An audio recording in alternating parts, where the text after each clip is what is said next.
Na mag-e-expand ng IA card, meron kami document paano ginagawa yung mga bulletproof ng IA armored vehicles natin. Tignan mo naman, even yung cut, napakaganda, hinahabol ka, hindi ka makapag-offensive firing. Labas mo lang yan, tapos butasan mo lang. Ito na lang, ito lang gagamitin ko.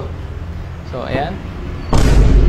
Parang normal na sasakyan lang. So, good day guys. Ngayon, nandito ulit tayo sa showroom. Wala naman tayo masyadong ginagawa. Pero guys, gusto ko i-introduce sa inyo na mag-e-expand ng IA card. As of today, we are now opening pagawaan natin ng bulletproof. So guys, meron na tayong tinatawag na IA armored vehicles. So, available yan. Ngayon, marami na tayong mga pinapagawa. We have a different kind of cars, luxury cars. As of now, we have a LC200 na bulletproof. Tapos, meron tayong upcoming na brand new 2025 Fortuner na bulletproof din. And also, marami pa tayong stocks na padating. Lahat ng mga armored vehicles natin na binibenta, as of today, lahat is level 6. So guys, puntahan natin yung pagawaan ngayon natin ng armored vehicle para ma-check natin yung mga ginagawa doon. Ilang mm tong plate natin?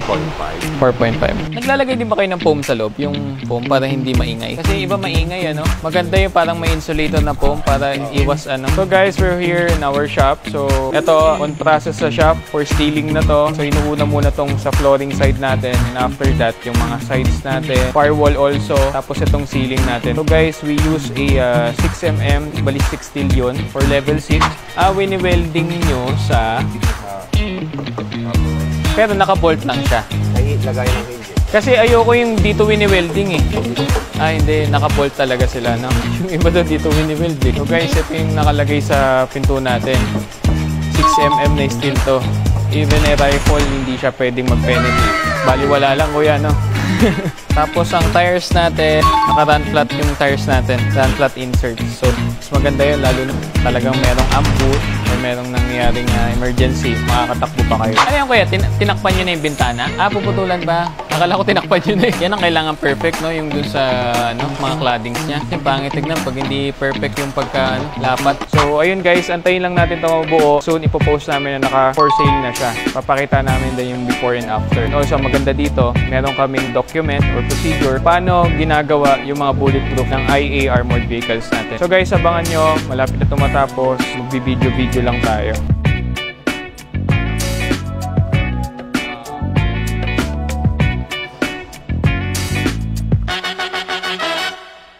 So guys, at last, nandito na yung pinapagawa natin nung nakaraan na bulletproof na Fortuner GRS. Parang hindi bulletproof eh. Kasi last time, nung nag-vlog tayo, pinapakita na natin kung on how they made it, kung paano talaga nila ginawa from scratch. And I just want you to show gaano ka-quality yung gawa ng IA armored vehicles. Nakita ko lang sa inyo saglit.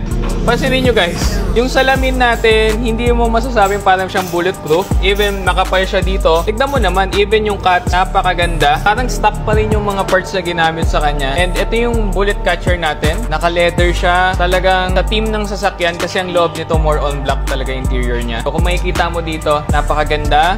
Hindi siya halatang merong ganito. Kumbaga bumabagay siya doon sa interior ng sasakyan. Even sa second row, so ayan siya. Diba? Meron din tayong bullet catcher dito. Pakita ko sa inyo yung back door niya na steel. And sa mga nagtatanong pala guys, mabigat ba ang pinto ng bulletproof? Pakita ko sa inyo ha. So if nakalock yan, ayan, nakalock siya. Ito lang gagamitin ko. So ayan. Diba? Parang normal na sasakyan lang. So kung tutulak mo, simple lang, diba? So magaan po siya. May kabigatan pero hindi siya ganun kabigat. Kasi this is a modern steel na ginamit sa kanya and lightweight na siya. Hindi na siya sobrang bigat. Pakita ko naman sa inyo yung back door niya. Well, it's a GRS so automatic na yung pinto niya sa likod. Ang kagandahan dito guys, hindi nagsasuffer yung pinto natin sa likuran. Bakit? Kasi dito nilagay yung steel, sineperate siya. Hindi siya katulad ng nandun sa mga doors natin. Sa driver, nandito yung salamin. So ito, it's a separate glass and steel nandito. So ito yung pag-open sa kanya. Diba? Napaki-smooth lang. So, ito yung gun port niya, which is bagong design natin dahil hindi mo na makikita dito. Napaka-simple na lang tignan. Wala ka na makikita mga kalakalawang dyan. So, ito yung gun port natin. So, ayan, nakalock. So, if you want to have a, nasa ina-ambush ka o kaya hinahabol ka, hindi ka makapag-offensive firing. Labas mo lang yan. Tapos, butasin mo lang. Ganun siya kaganda. At the third row seats naman, papakita ko sa meron tayong gun port dito and dito. Hindi siya kita sa labas. Kung mapapansin nyo, na glass pa rin yung nandito. Ayan, may nakalagay Toyota. So, separate din siya. Merong inside na bulletproof glass. Pero yung dito, hindi siya binago. Stock pa rin yung glass dito. Pero inside, meron pa siyang bulletproof glass. So, separate siya. Same sa ginawa dito sa back door natin. So, ayan, may gun port dyan, may gun port dyan. It's a good thing, guys, lalo na pag may mga kasama kayo o may mga bodyguards kayo. At least, hinahabol man kayo, alam na nakakapag-offensive fire kayo. Nakakabaril din kayo. Ang hirap kasi pag sila lang, di ba? Ayun, guys, if you want to check this car, nandito na siya showroom namin. Here at IA Cars, Auto Care, Auto Trading. Marami pa tong mga nakalagay dito. Even suspension, even mga brakes, naka-upgrade na siya. Just visit our page, IA Cars, Auto Care, and Auto Trading. So, yun lang, guys.